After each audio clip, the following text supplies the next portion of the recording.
So I had this idea that I would go up to Temagami and do a little documentary for you guys on another story that I did on the channel before, which was the My Bigfoot story, which is an absolutely true story from years ago when we went up to Rabbit Lake, which was a place I used to go all the time when we were kids and stay at my friend's camp. And I was 18 and we went hunting there. And my friend and his uncle went up on the mountain and camped out in a tent for the night. And his dad and I stayed at the main camp, playing some cards. Brian might have had a couple beers. I wasn't old enough to drink, and went to bed early, 10 o'clock, something like that.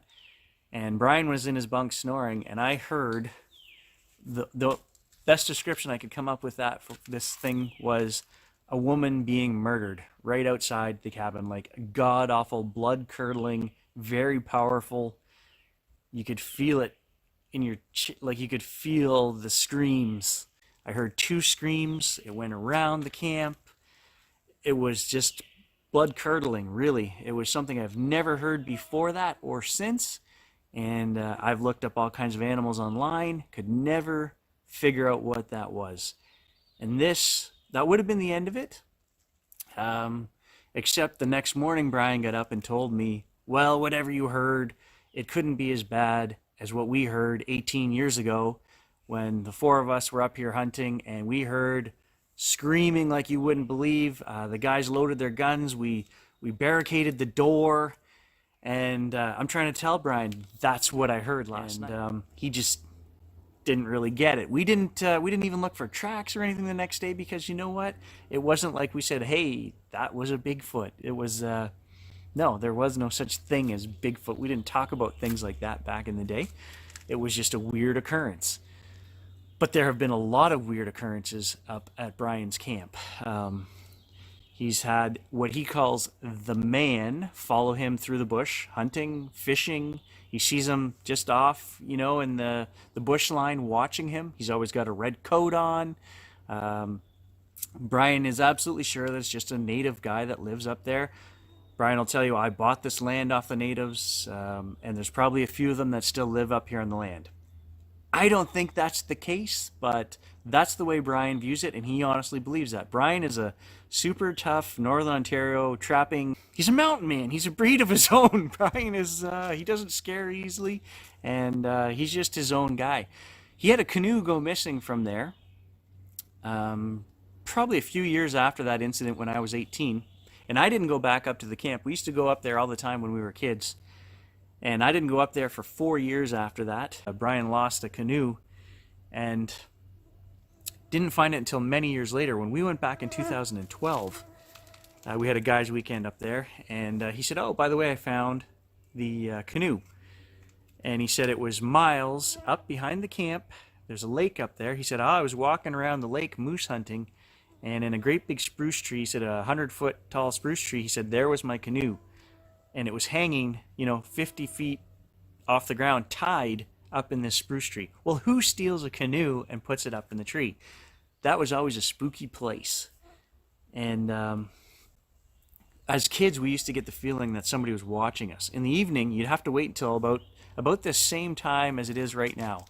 8:30, 9 o'clock at night, it's starting to get dark out. And we'd grab our fishing lines and we'd head down a couple hundred yards from the dock through the bush, and there was a little creek come out there, and the pickerel would come in to feed, and we would go and stay till after dark and catch pickerel, fish pickerel from the shore. And we many times were freaked out, like, hey, there's somebody watching us, there's who's there? I remember we called out a couple times. Where I'm going with this is I would like to go up there and do an adventure to put some context to the story and show you guys the camp. Show you guys the swamp in behind.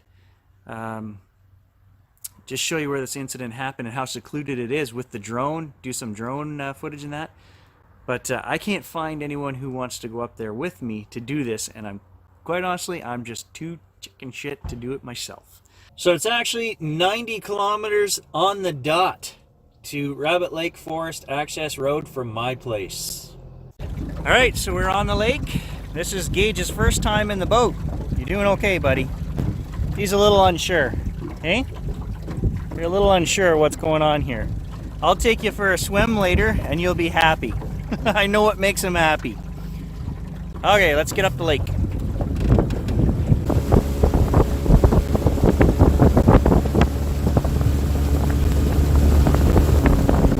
That's the main passage up to Temagami that way. Back in here, this back bay is where Brian's camp is. So out here in the main bay, there are some cottages. Then we've got to still go into this back bay here, half a mile, and all of this northern shore here, and to the east, that's where we hunt, basically over that mountain there. And there's nobody back in this corner, and literally hundreds and hundreds of miles of empty swamp back in there, guys. This is the camp, guys.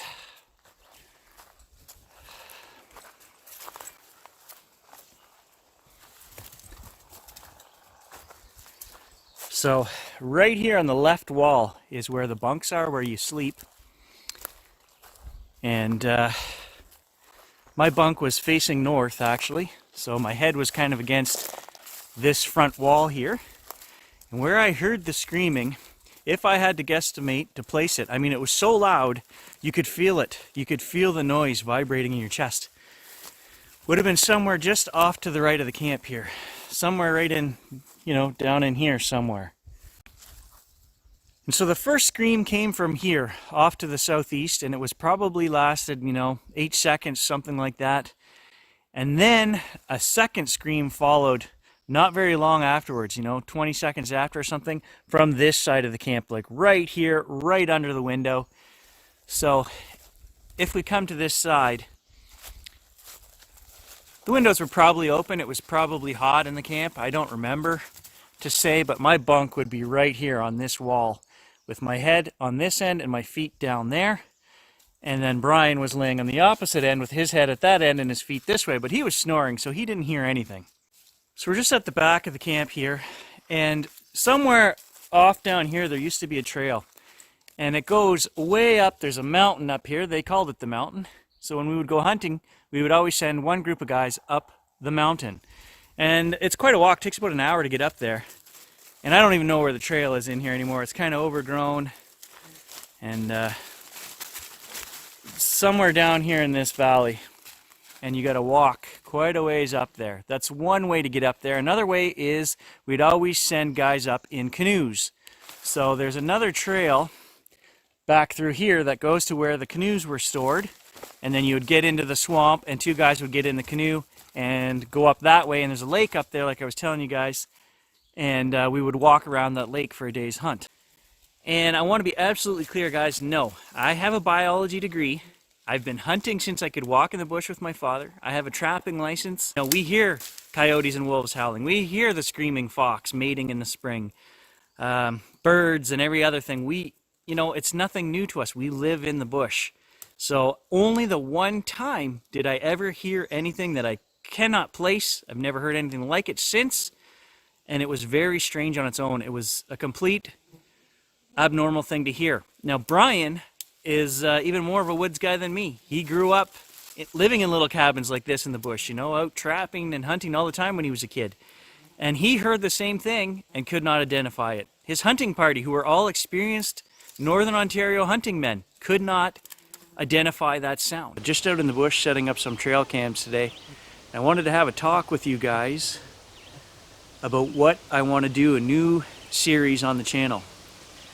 And we've kind of put a couple videos up, and it's about my Bigfoot story. So what I want to do going forward is I want to do a bit of a series. I live in one of the premier places in the world where if such a creature existed, it would be here. And I have spent a lifetime in these forests and on these lakes and rivers, fishing, hunting, trapping, just out exploring, camping, you name it. This is how we grew up. My goal would be to try and capture video footage of the Bigfoot cryptid here in Northern Ontario, Canada. I believe that if there is such a thing as Bigfoot, it is just an animal, a cryptid. It could be caught on camera. That being said, I do believe that these guys that are saying they don't get anything on camera, hey, I know that animals see the infrared light on here. I know that some animals hear the camera click when it comes on. So we're not going to rely just on trail cameras. Did something cross the swamp? Did you get lucky? It doesn't have to be a video mode.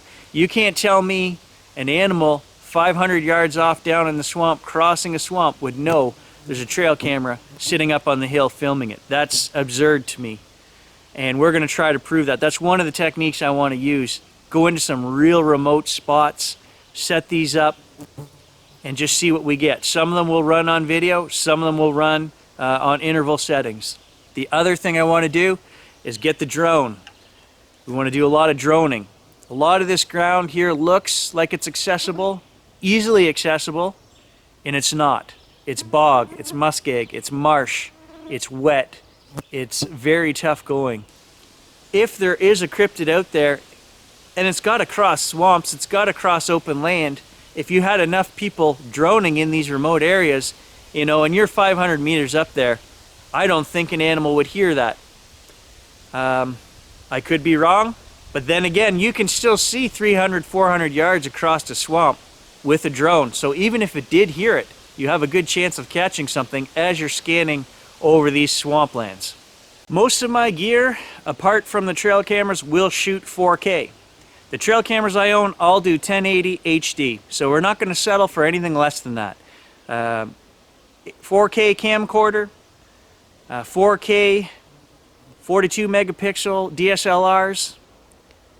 If it's out there and we can get an image of it, we're going to get an image of it. We're going to get video of it. We're not going to do any of this potato camera stuff. Low light cell phone, no. I'm going to try to do the best I can and use the best equipment I have. Okay guys, here is the overhead Google map of the search area we want to do for our first outing. It's called the Sand Dam Road, and it runs right here. You can see it runs all the way through. It's very barren. There are a few camps down here at the westernmost side, right off the Tomaco, which is an old rail station. So these lakes here have a few cottages on them and whatnot, but pretty much the majority of this road is just empty, old logging road. Okay, so today I opted to do the afternoon/evening drive. So we're gonna leave here about 2:00 p.m. and it's probably gonna be, you know, a 5 or 6 hour ordeal to drive in there and do some droning and check some trails and all that. Okay, just for gear, we have a tripod. We have the GoPro, which has its own little mini tripod. We've got the drone and all the extra batteries and stuff there. Okay, and traveling up front within easy access, we're going to have 3 cameras. We've got the wide angle camera here set up so we don't have to change any lenses. Then we've got the telephoto lens here. That's a 600 millimeter, but it's mounted on an APS-C camera. So it'll actually give us 900 millimeters of zoom with that camera. Then we've got the 30 times 4K camcorder. Okay, so I just want to talk methodology. What I want to do is, the first thing before we set foot in the bush anywhere is to get the drone out. And what we're going to do is put the drone up as high as it'll go. Meters, I forget what the top level is, but as high as it'll go. And then we're just going to do some pans way above the swamp. So if anything is out there crossing and it can't hear us, we're going to see it. That's before we set foot in the bush anywhere, or before we do any low-level drone flying. I just want to get as high and as far away as we can, see as much as we can, as quietly as we can to start each hunt. And we're going to do these things the same way each time. And that's the basics that I carry with me all the time. I don't go anywhere hunting, fishing, whatever, without that stuff. And the last thing I always do is I let somebody know. I just texted my wife exactly where I'm going, told her the road, and I'm going by myself. Nobody else would know where I'm going and what time I'm roughly going to be home, 8:30, 9 o'clock tonight. So I know it sounds like overkill, guys, but you don't mess around when you're going in the bush, stuff like that. Hey, if you go missing and it takes people 4 days to find where you were or more, you know, it was very simple to just say, here's where I'm going, you know. So I just wanted to show you guys all the way down this road. There are kilometer markers, and it's 32 kilometers, so we come back out on the other side on Highway 63. I'm seeing a couple breaks right here on the side of the road. Sticks broke off.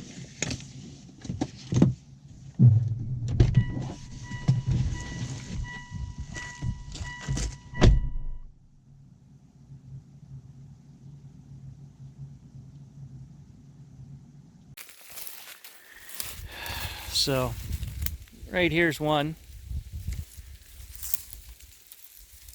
but that's pretty small for moose. But these are right on the side of the road, and this could be, you know, they might plow this road to a certain point in the winter. I'm not 100% positive. This one's a little bigger, but these are pretty clean brakes. The moose brakes, you'll see, have a twist to them. That looks like it's been broken, probably by machinery, a plow or something going by.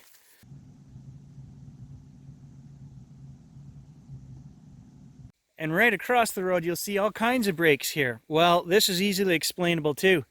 There's a power line right here that runs through, and the guys bring machinery and they clear the side of the, it's a machine that actually twists the branches right off. So you'll see that as well. So all of these get broken off. That's human machinery right there. So we disregard anything like that. I'm pretty much going to disregard everything right on the side of the main road. There's probably, you know, an easy explanation for all of that. I just wanted to point out to you guys, this is the stuff that happens on these main roads. Where you would be more interested is if you saw that down a four-wheeler trail where they're not running machinery, where there is no power lines, where people aren't going. That's what we're interested in.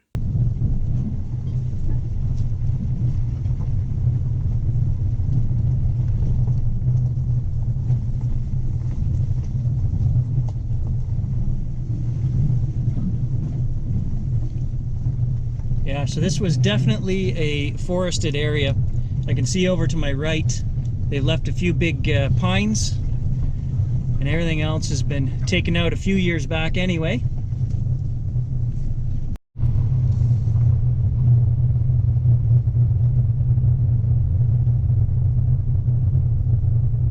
I do have a BSc based in biology and geology and earth science courses, so everything from wildlife management to ecosystems, water management, you name it, I've covered it.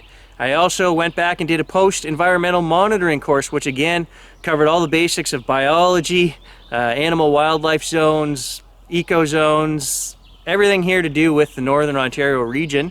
So, and then I also have a college diploma which is unrelated, which is computer stuff. So I think I am more than qualified to handle the research end of this, I mean, and the field end of this. So I'm just going to leave it at that. If you guys can't trust me, I don't know who you can trust. I want to know, does this thing exist? I'm not here for views and whatever else. Hey, people watch my channel, you enjoy my adventures, great, love it. Thanks for being part of the team. But that's not why I'm doing it. I'm doing it to resolve a question in my own head. And the second part of that is I'm tired of watching channels online, waiting for other people to find evidence, waiting for other people to find life out there. And every video they're seeing something. You know, they take pictures of the bush and, oh, here's a face and there's a family group of them here. No, that's nonsense. That's BS. You're not going to see these things in every video, okay? Otherwise, we would have clear pictures, we would have clear video, they would be a documented species. If you know where one of these family units is living, if they do even have family units, then hey, you need to get that online because you'd be a millionaire, and that's why most of these guys are doing it, is for money and fame and glory. So if that's the case, and somebody had that, I think it would be online already, and it's not. And I'm tired of these guys who are asking for money, asking for equipment, asking for research grants and funding from other YouTubers. You're not going to get that on my channel. I fund myself. As to the guy who told me I need to get a job, I spent 25 years working in industry. I made my money. I still have a job. That's not why I do this. So that is all out of the way now. It basically just comes down to answering the question of, does this thing exist? So I'm just going to do a little hike down a side trail here. Just to get out of the car for a bit. And I wanted to state equivocally on camera, they talk about all these people going missing in the wild and they're always found without their shoes or their boots on. Well, I'm wearing boots and they're tied on, and I wouldn't take them off for anything. So if they find me and I'm not wearing boots, I mean, somebody else did it to me because I'm not taking them off. That goes for any season or any trip I'm on. They are tied and Velcroed and I'm not taking them off. Okay, so this is a little interesting.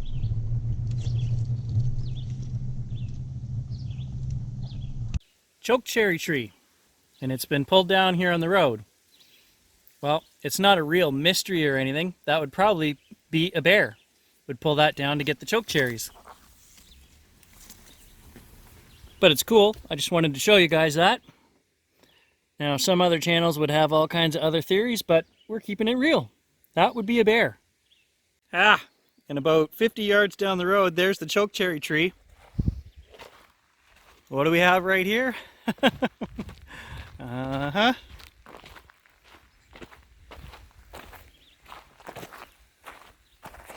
Bear scat. So, exactly what I was just saying. Just got to point out, there's so many of these roads that I'm passing and four-wheeler trails, you just couldn't cover them all in a lifetime. You know, it just feels like I'm not scratching the surface of the bush here. I'm gonna head up to camp today and put some trail cameras out. So I thought this would be a perfect time to share with you guys some of the terrain up towards the Ontario-Quebec border. We talked about my camp and how it's very close to where Brian's is as the crow flies, like 26 kilometers. Beautiful, ancient forests up there. Lots to see, lots to show. We'll get the drone up. Yeah, I know. You're the only guy who wants to go anywhere with me.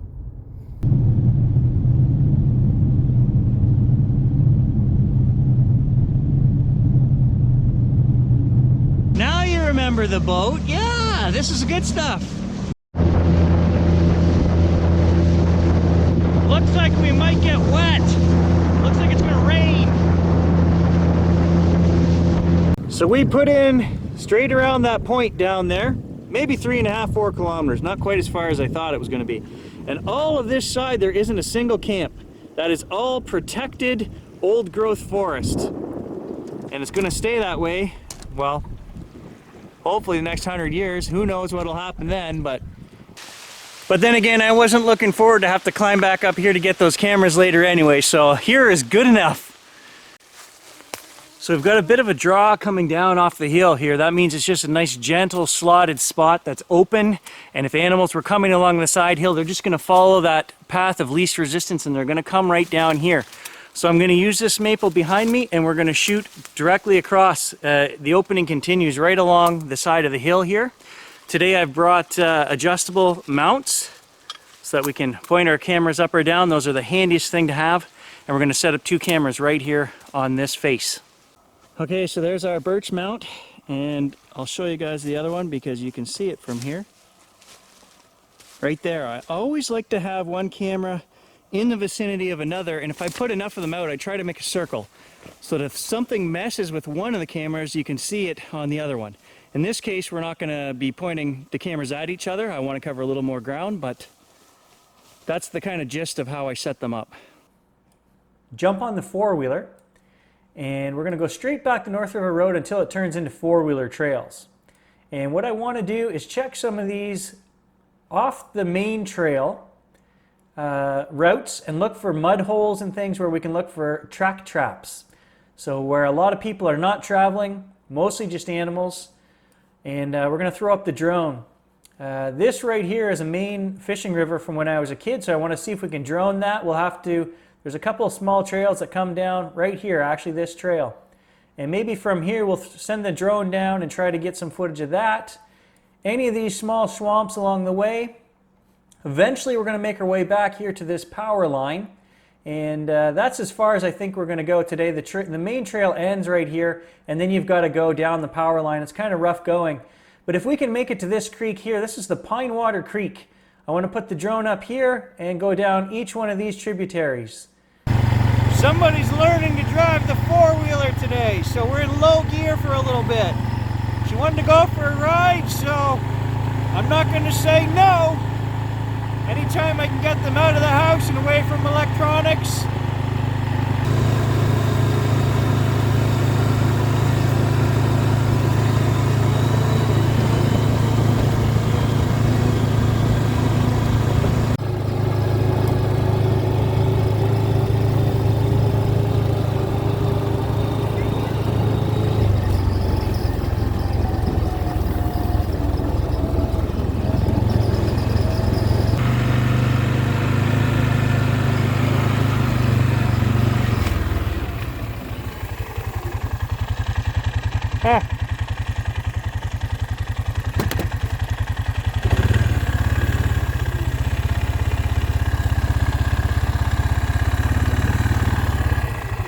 Okay, so something clearly came out of there. Now I can see all kinds of raspberry canes right here. Some raspberries right there. So this would probably be bear, but you can clearly see where it came out of here. Pushed all this down.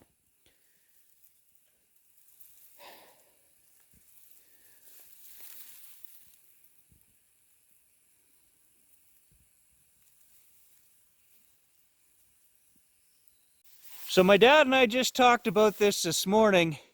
Here in Canada, gun laws are quite a bit different than in the States. We can't carry pistols here. Now, I am a gun owner. I do hunt. And I believe I could bring a rifle or a shotgun for protection. But I don't. In 40 years of fishing these back roads, traveling these trails with, speckled trout hanging off my waist and everything, I've seen bears. I've never had an issue. If a bear sees you, it's gone. Even if it has cubs, I've seen them stand up and look at you. As long as you don't get between her and the cubs, she's gone. She'll send them, they'll climb a tree, and she buggers off. And as long as you get out of the area, I've never had a problem. But my dad and I did just talk about this morning. Now, if I went in somewhere that I was really not sure of, I might bring a gun. But for right now and the beginning of this series, and I never have in my life, I don't carry a gun with me in the bush. And I did see a moose track right here. So, doesn't look that fresh. And I can see the trail here. There's a nice mud trap right here. So let's just take a look. Moose track right there. There.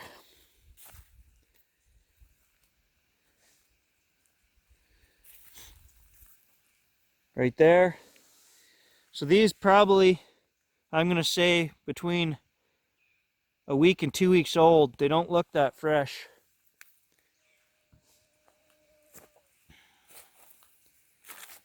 Oh, okay. Right there's what I'm looking for. Right here. Do you guys see that? Right there. And there's a better one right there. Big old black bear print. Okay, here we go. Look at this. Black bear print, white-tailed deer print, and moose prints, all within a foot of each other. 10 inches of each other. I really think that what we're doing so far, going out to these places where no one else is going, that is what's going to work for us. Follow the same methodology that we talked about, which is getting the drone up in the air as high as we can, see out as far as we can. I was really amazed in the last video, which was Pine Water Creek. My daughter and I four-wheeled, and we put the drone up, and we went probably 3/4 of a mile out over no man's land where there were no trails, and we droned an open river that I used to fish when I was a kid, and you could see miles of that river from up in the air. Now, you would never see that. You would never get that view. You wouldn't be able to cover that much ground without the drone. That's exactly, we're doing the right things. I think if there was something out there, fishing, hunting for food, enjoying the water on a hot day, just crossing the swamp, you would see it. So I think we're doing the right things. Put out some more trail cameras, and the more I think about this, I think we got to be sneaky. We got to be as sneaky as we can. And we don't want to just strap cameras to trees, because I'm going to have to look at this like if Bigfoot is real and it's as smart as everyone says it is, and yet it's still just an animal, because that's what I believe, you basically have to turn this into a hunt for humans, right? So you have to think, if a human can see this or figure it out, Bigfoot can figure it out, see it, whatever as well. So this is what I'm looking for. I think I've just found, after 4 to 5 minutes, what I'm looking for. A nice hollow stump. I'm pretty sure this log here is hollow. If I look inside here, it looks like the actual log is hollow, but I won't know until I cut it. I'm looking for a hollow log. Unfortunately for me, it's a 20-minute hike back to the house to go get the saw, which I'm gonna go do right now.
Okay, so I've actually carried that log. It wasn't hollow on the other end like I wanted, but as you guys saw, I thought, there's a big enough bowl on the top end.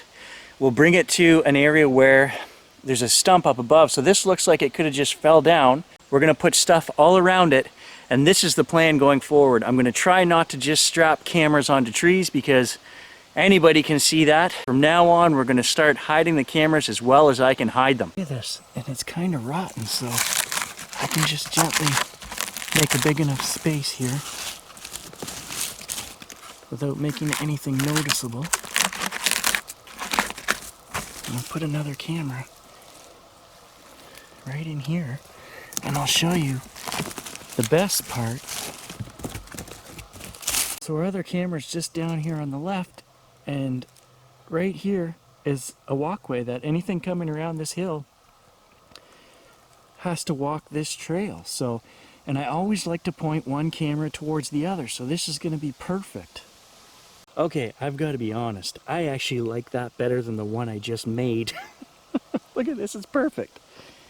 You cannot see it from the sides, only from the front, and it's nice and clear. We get our 120 degrees coming off. Each angle here is still good. All right, everybody, it is now evening, 6:30 after dinner. I'm going to wait one more hour, then we're going to trek back further in the swamp here to a clearing about a mile back. We're going to set up the Zoom recorder and record the ambient sounds of the swamp. We're going to drone over the swamp, late evening sundown droning, and then I'm just going to sit there for an hour, and I'm going to come out in the dark with my headlamp. So tonight is the first late evening hunt. Well, it's time to start trekking out, guys. It's going to be dark by the time I get home, so I've got my light here. I'm going to need it for sure. I didn't see anything that I couldn't explain tonight, didn't hear or record anything I couldn't explain tonight. Got some frogs, got some owls, and a bunch of swamp stuff, but other than that,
I don't know if you can hear that, but it's raining. It's been raining all night, and it's raining pretty good, and it's supposed to really come down this afternoon. I don't think I want to be out in the extreme downpour, but let's talk about rain and hunting for a second. Some of my most successful hunts have been in the rain. Animals can't smell you like they normally do in the rain, and they certainly can't hear you. So on rainy days, I like to break the day up into two parts, a stalking part and an ambush part. So the stalking part consists of me walking around looking for sign of where the animals are, kind of honing into that general area. And then the afternoons, I usually do an ambush where I'll set up a real nice hide and I just sit and wait. And I've gotten some of my nicest bucks on rainy, wet days like this. And I think that those rules would apply to any animal that you are after. I don't know. No one knows. That's the thing, right? I get all these comments. Everyone's telling me what Bigfoot do, what the family groups are like, what their routines are like, what their mentality, their state, how smart they are, the psychic powers, the this and that, and on and on. And fine, like I said, guys, I'm not knocking anyone for their beliefs. My question to all of you guys who say we know anything is, how do you know that? It's an unproven species. Right now, guys, it is not something that is known to man. It's a cryptid. Now, that being said, enough people, including myself, have had weird experiences that, yes, I absolutely believe there is something out there. I believe there is something out there. I wouldn't be doing this.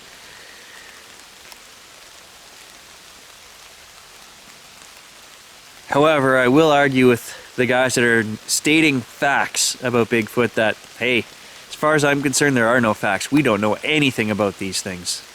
If I haven't found anything after a year, I don't know if the series will continue. I'll always continue to look because that question is unanswered until it gets answered. Until I get answers, I'm always going to look. Will I do the series? More than a year? Probably not. So that's the answer to that question. We're sneaking along in the electric car. I'm on the same road system that we did the Pinewater Creek track trap video. Only we're going to be branching off and going probably another 15 kilometers further back. Some of these roads, they get a little worse every year, so I don't know if I can get into where I want to. I've got a really nice set of ponds that I want to drone in a real nice moose area. So hoping that we're going to see a moose today. I'm going to leave some of this GoPro footage in here for you guys. I know lots of guys like to look through and find stuff. If you can see something hiding behind a tree, then good for you. I'm looking as I'm driving. I don't see anything. If you do, point it out to us though, and we'll definitely check it out.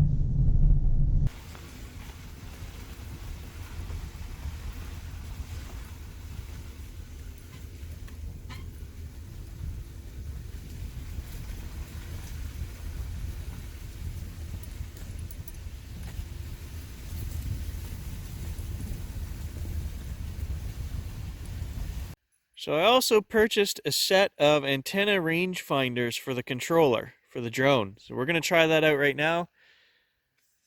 Off through here is a big swamp that I want to drone for you guys, so we'll throw the extenders on and give it a go. So there they are, mounted on the drone antennas. Let's give it a go and see how it works.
So actually, I think these things worked very well. I was out over 1,000 meters, didn't have any problems, brought the drone a little lower into the swamp, didn't lose signal. I did keep the, you have to remember to keep these dishes pointed in the direction that your drone is straight out from you, otherwise you can lose signal. I didn't have any issues with that. I think they worked really well. So the carcasses, how many deer or moose or bear carcasses have you found in the wild? As a hunter with 40 plus years in the bush, I'm going to tell you, I've never just found a full carcass of a deer or a bear. You do find where the hunters drop off scraps. So guys will throw their hide and stuff right off these back roads. So if you're 10 meters, you know, off the road, that's a hunter did that. Or a poacher. So when something wild dies up here, it gets scavenged and it's gone within a week usually. But there was one time about 6 years ago where I found a full moose carcass. It was strange because every bone was still there. It was as if the old moose had just dropped dead and the wolves and whatever didn't scavenge it. Even if I remember correctly, there might have been a little bit of porcupine work on the antlers. The porcupines like to come and chew on the antlers to get calcium. There might have been a little bit, but so I don't know what that moose died of, but nothing touched it. I even took pictures. It was so strange, and I'll see if I can find those, and I'll put them in the video right here. But other than that, one time, guys, in 40 years, I've never found a full carcass of anything just lying in the bush. I've never seen a bear skull. We do find antler drops, and usually the moose shed their antlers in the same places every year, or the same set of swamps or whatever. But even those are hard to find, so it's pretty rare. And this week we got a special trip planned. I spent the last 18 years living and working in Sudbury, so a buddy of mine has a camp, and it's up here on Raffo Lake. Oh crap, I got a wet boot.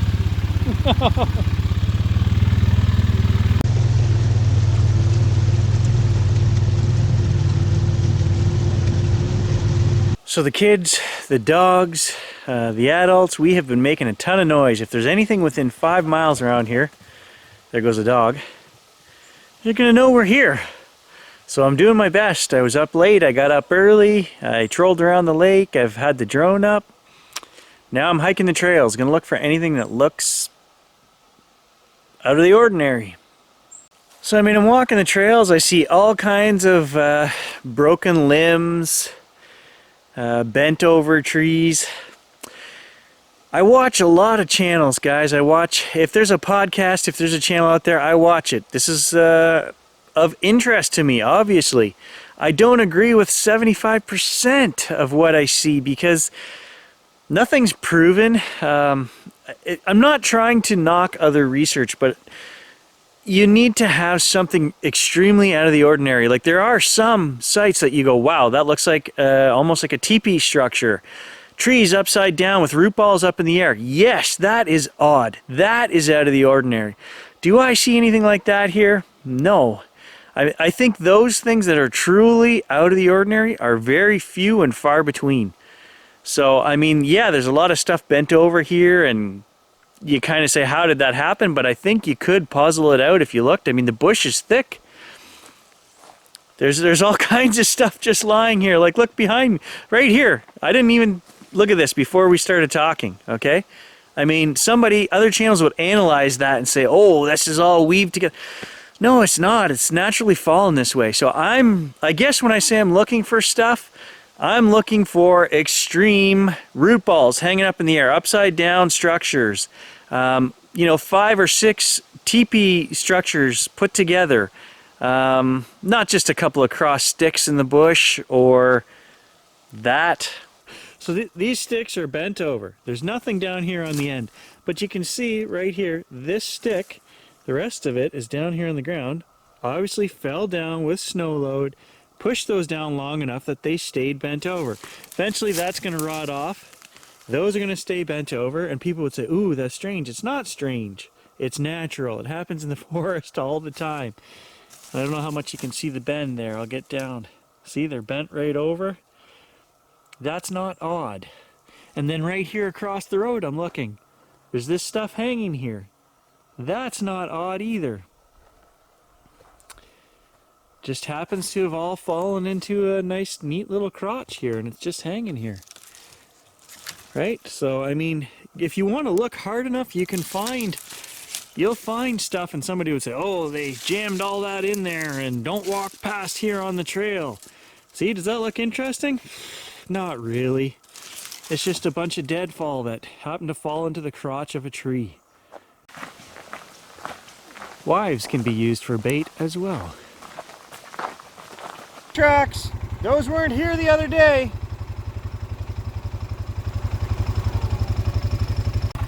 Lynx tracks.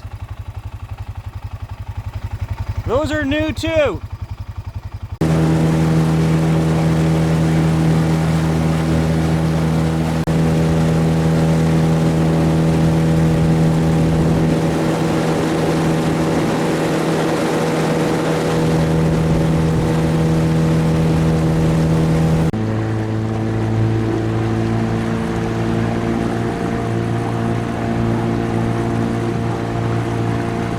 You know, you got to be a couple hours out of town before we start getting to areas like this, where we are here.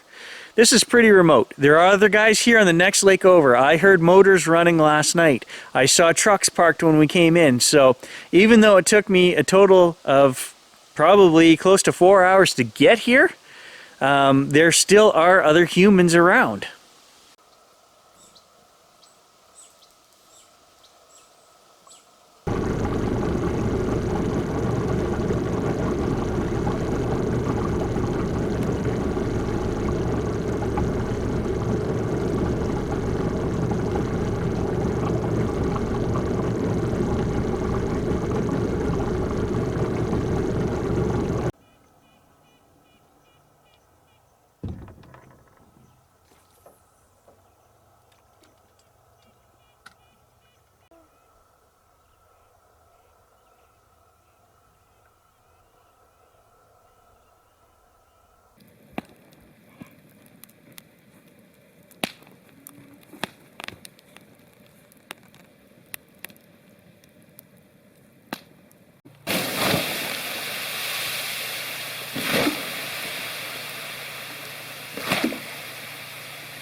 Well, I don't know if you guys can see the full moon through the trees there.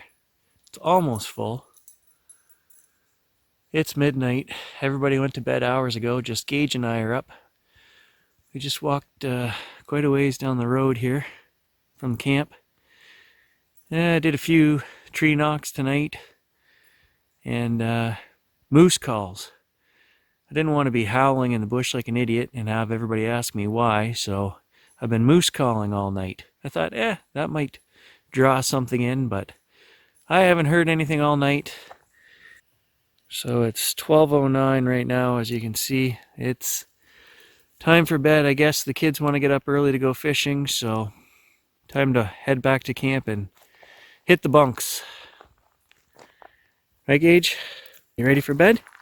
Are you ready for bed? Yeah, you're ready for bed, eh? I'm ready for bed too, buddy. So I had a party at my house yesterday, 50 people, a lot of these old hunting, trapping guys that I hunt with. Some of them were there, and I was asking them, do you guys have any stories? None of them had any Bigfoot stories. However, it was mentioned to me, and I had completely forgot about this. When I was a kid, someone who lived on the same road that we're doing a lot of this research on, where my dad lives out in Redbridge, they were hearing strange noises in the bush behind their house, and they actually recorded whatever this was, okay? And they had some university come and listen to these tapes, and I said, well, what?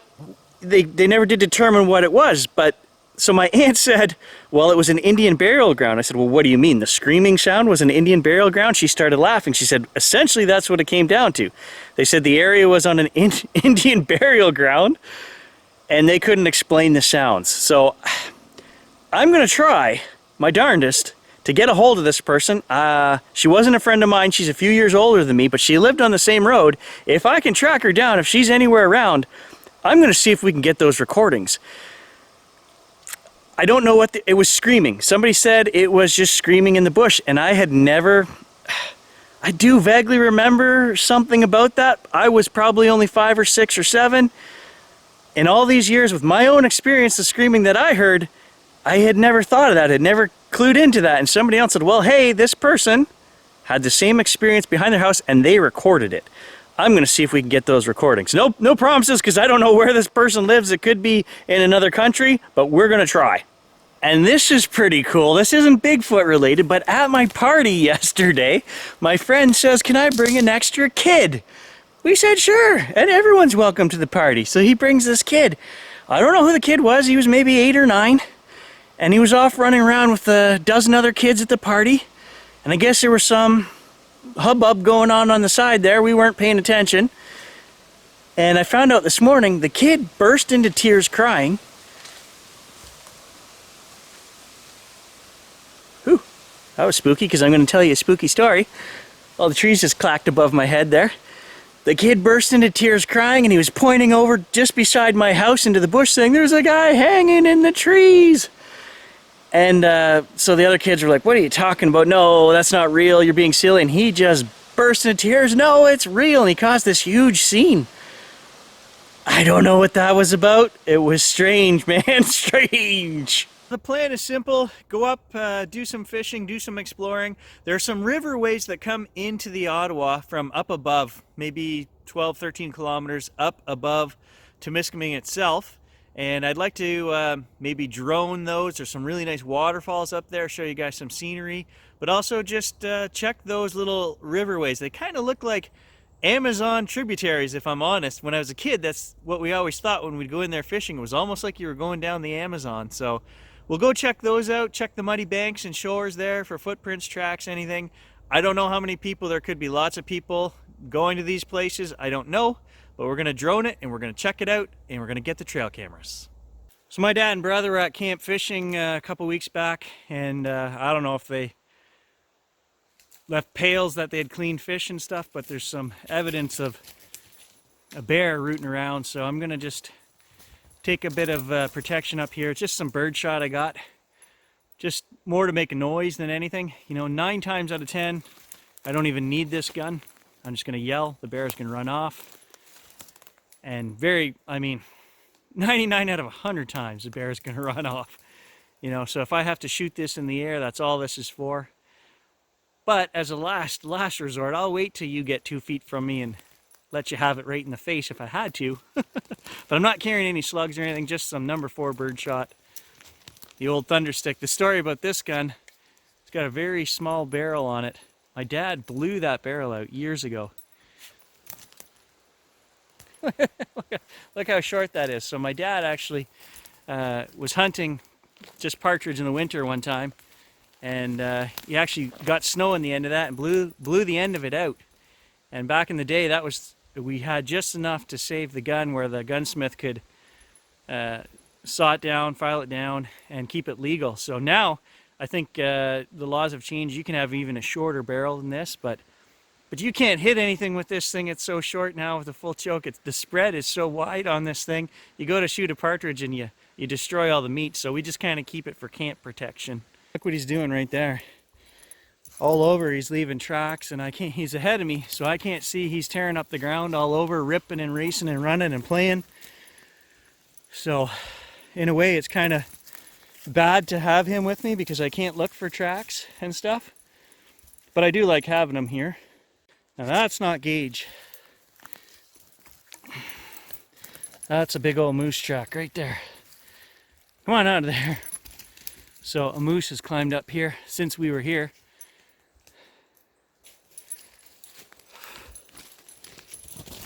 Last time I was here, I had 2 cable locks for the trail cameras. And the one that I put up high in the tree, I didn't put a cable lock on it. I couldn't reach it. And when I got back to the camp, I realized I had either set it down or dropped it somewhere. It fell out of the pack. So I'm hoping to find that. I'm hoping it's beside the tree that we put the trail camera in. If not, I'm keeping an eye open, see if I can find it here on the way up.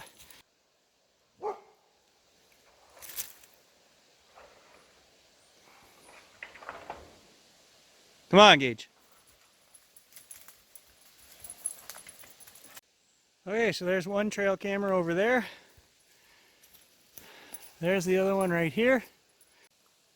Hey, well, we got 6 captures from the one up here on this, way up on this birch tree.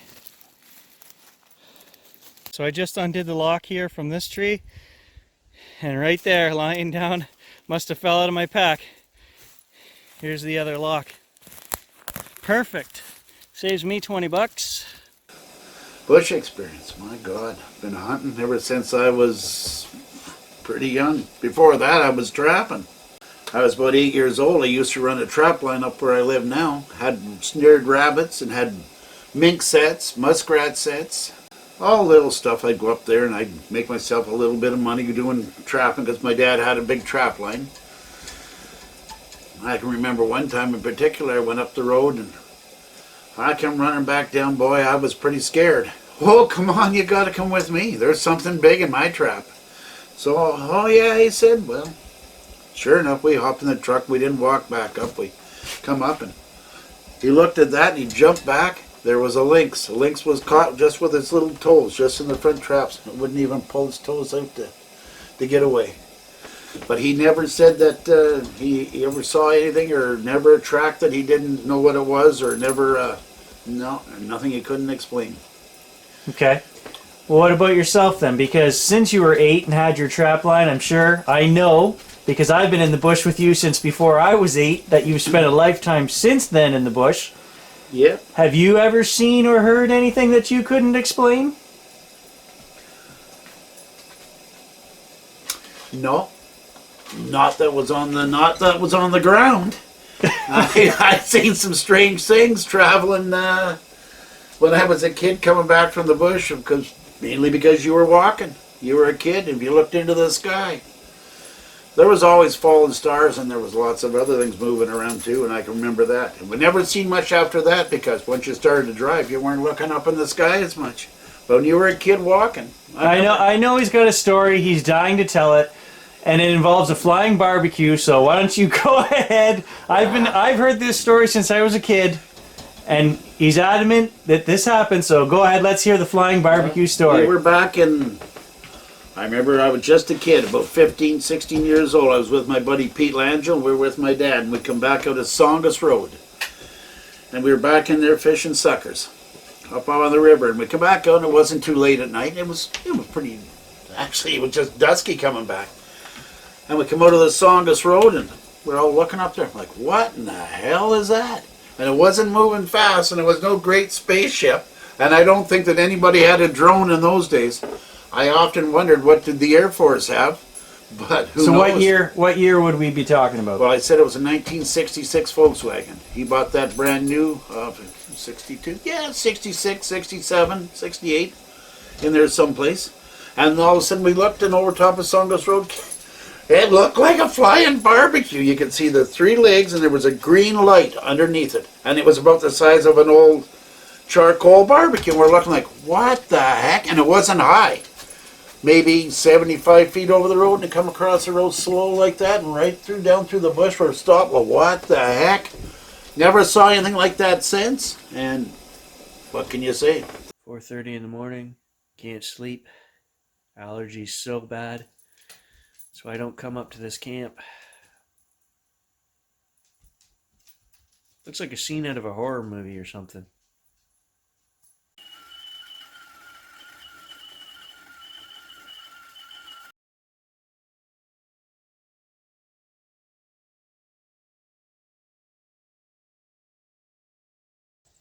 Happy Thanksgiving, everybody. Unfrequented World, Thanksgiving Monday. I've decided to head out to my dad's and check out the swamp that my neighbor was asking me to drone. So today's a good sunny day. We're going to put the drone up. We got about 3/4 of a mile up here to where the water starts. We'll see what we can drone, if there's anything there. And then Kaylee and I are going to do a little hunt for some partridge. And we're going to walk up through there and just see if we can see anything out of the ordinary, strange, maybe get some sticks thrown at us, see if that happens. Just take a look, and this video, I guess, is for Mary Jane. If we look here, you can see, oh, I can see it, an animal trail right through here. The deer are using this right here along this ridge. They don't want to drop down into that low swamp, so they stay up here on top. So we're going to hike this trail because, like I've said before, all animals are going to use the same trails. Wherever it's easiest, clearest walking, any creature is going to use that. Can you stable it up some more? Hold on. All right, so we're going to try prone. This is called the prone when you're laying down. You're nice and stable now? All right, you let Squatch have it when you're ready. I'm ready. Okay. Well, she eventually got it dialed in there. Hey guys, Unfrequented World. I just got home from work. It's probably 9:30, 9:40, something like that. I got a text from my neighbor saying she just got home a little while ago and she heard something hollering behind her house. So I've trekked out into the woods, Gage and I, my dog, and we're just doing a bit of an inspection around the property. I don't know what she heard, but there's a story. There's a reason why I'm out here right now. But I'm out here because my neighbor said she heard something hollering tonight when she got home. What does that mean? I'm not sure. We'll have to clarify. But there's a backstory here that about a month ago, I haven't posted anything in a while because those that watch the channel know I've actually gone back to school to teach at the college. So between that job and working my regular job, I haven't had a lot of time to be making videos. I'm still out in the bush, still running trail cameras. We've put up a couple of trail camera videos. And I've had my classes out in the bush doing some tracking and subnivian classes, courses and things. So we have been out looking for tracks. We talk Bigfoot. The kids are fantastic. They're right into this, interested as much as I am. None of them in any of my classes have had experiences either. I've asked them all. But anyway, the reason we're out here tonight is because right here on my own property, my neighbor's property, a month ago, there was an incident that I missed.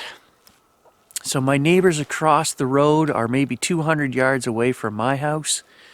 And I got a text one night that I didn't get on my phone until the next morning. Both of the neighbors across the road heard a woman screaming over at my place or on my property around my place and wanted to know if my kids were okay, what was going on. And one of them was sound asleep.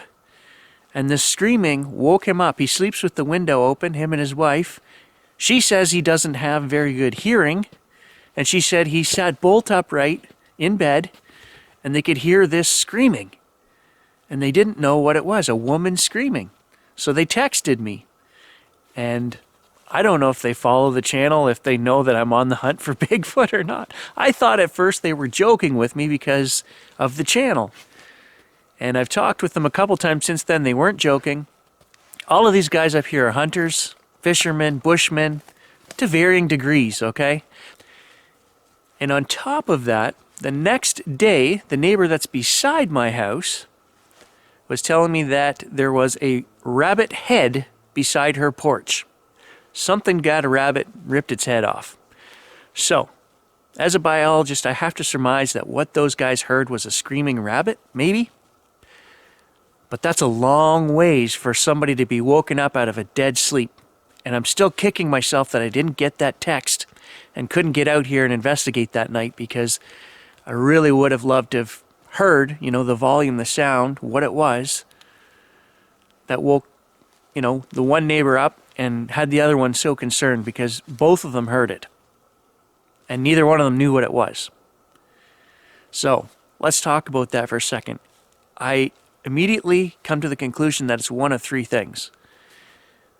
Either that rabbit that got its head ripped off was screaming, or it was something hunting the rabbit. So that would be, in this area, either a fox or a lynx. So, did they hear a lynx scream? Did they hear a fox scream? Did they hear a rabbit scream? Now, I've heard all three of these things in real life and in my research online trying to figure out what I heard years ago. None of them sound like what I heard years ago, and none of them really sound like a screaming woman. The closest one would be a fox, but there's still a bark that goes with the fox when it screams. You can tell it's an animal sound. Years ago, what I heard up at the hunt camp, you couldn't tell animal sound. It was like a woman, just like a woman screaming at the top of her lungs.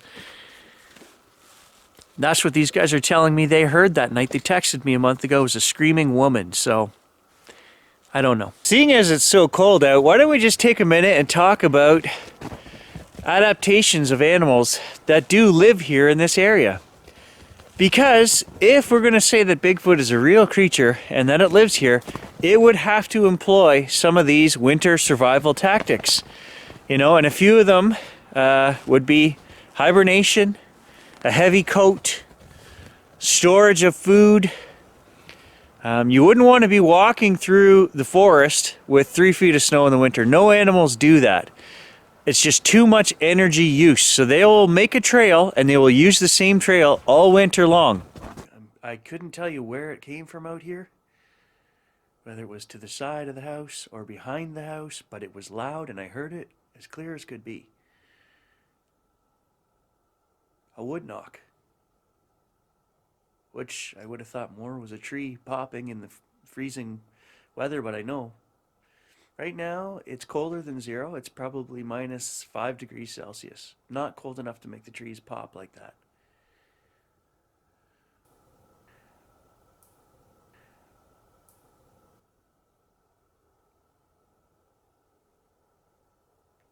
I just heard something in the bush. I don't know if the camera picked it up. Probably not.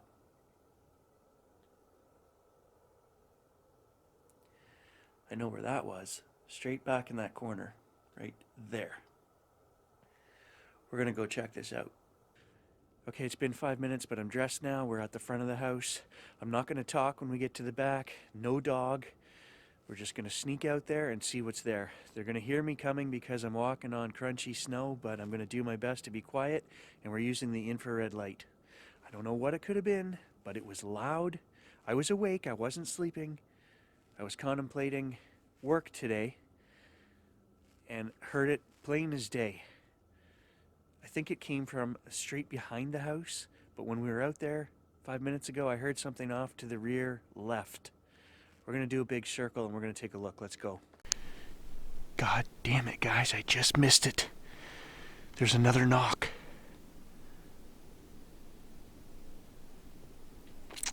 I was turning the microphone around. Loud and clear as could be.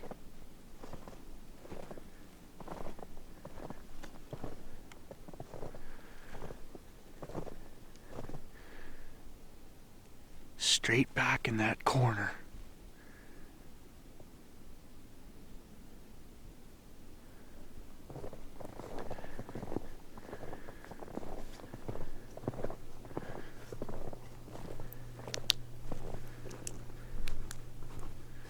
Oh, now my flashlight's not working. Oh, what the hell?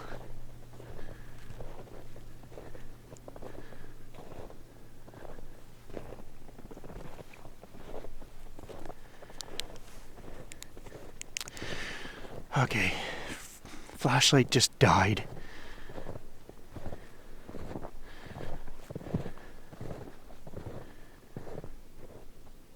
I can't believe I wasn't recording. Loud.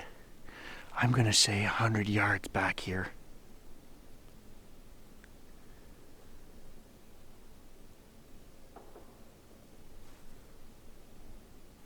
Now I just heard one way off to the left.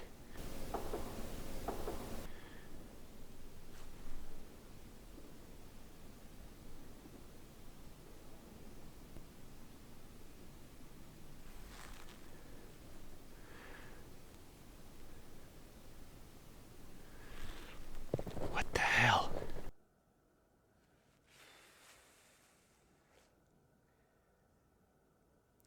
What am I hearing?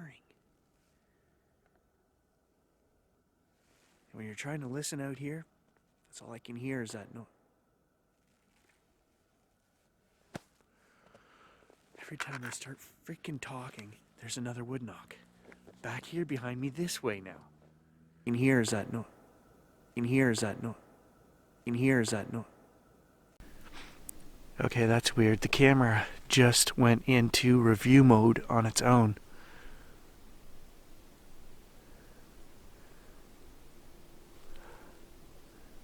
Well, there was something else weird too, but I don't want to sound like a nut job.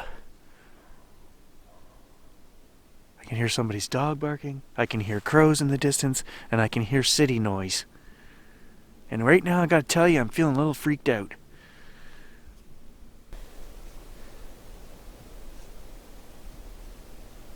Okay, this is too much for me because this is weird. I swear out of the corner of my eye, I saw a flash of light. I mean, it's bright. We're not in night mode anymore. You guys can see what my eyes see. This is what it looks like out here now. It's probably 7:15. I swear I saw a flash of light. And I turned. Nothing there. And it was up high in the tree. Like up here.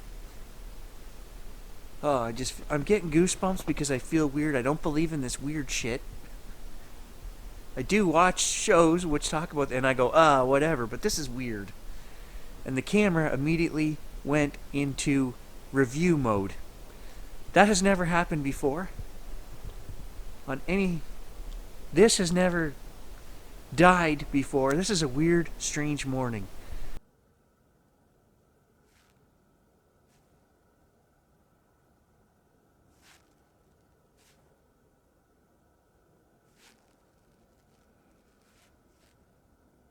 I can hear something.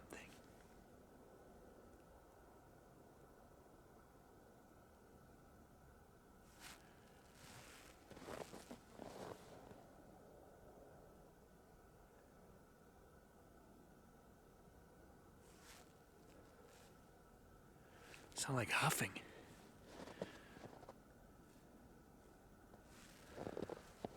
Keep you guys pointed in the right direction, I guess, which means I have my back to whatever.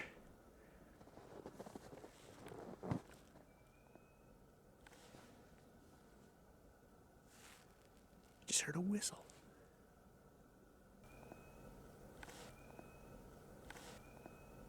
I'm hoping that the microphone's picked up some knocks, and definitely hoping that whistle is on there. I'm not crazy.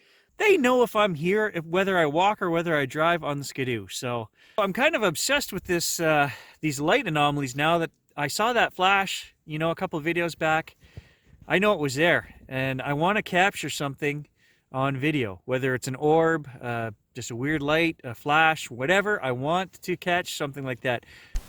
I know we talked about this in the last video where this flashlight died, and I've never seen that before, and the camcorder was acting up. I've never seen that before. And now a GoPro. I've never had a problem with a drained battery in the GoPro. I've had it where it freezes, you pull the battery, put it back in, and it works again. This thing's dead, and I just fully charged all my GoPro batteries yesterday. We are well past where all the weird anomaly electronic things happened in the last video, so hey, we might still capture something here. I don't know what it is about not having a camera recording. It makes me feel even worse, so I'm glad I had two cameras going the whole time anyway. I want to remind you guys about a story. If you haven't watched every video in the series, we had a party here in the summer, and there was a little kid that showed up. A friend of mine brought this kid that they were babysitting, and the kid caused a big huge ruckus at the party, saying right here along the side of my house, this strip of trees here, that there was a dead guy hanging in the trees, that he could see him.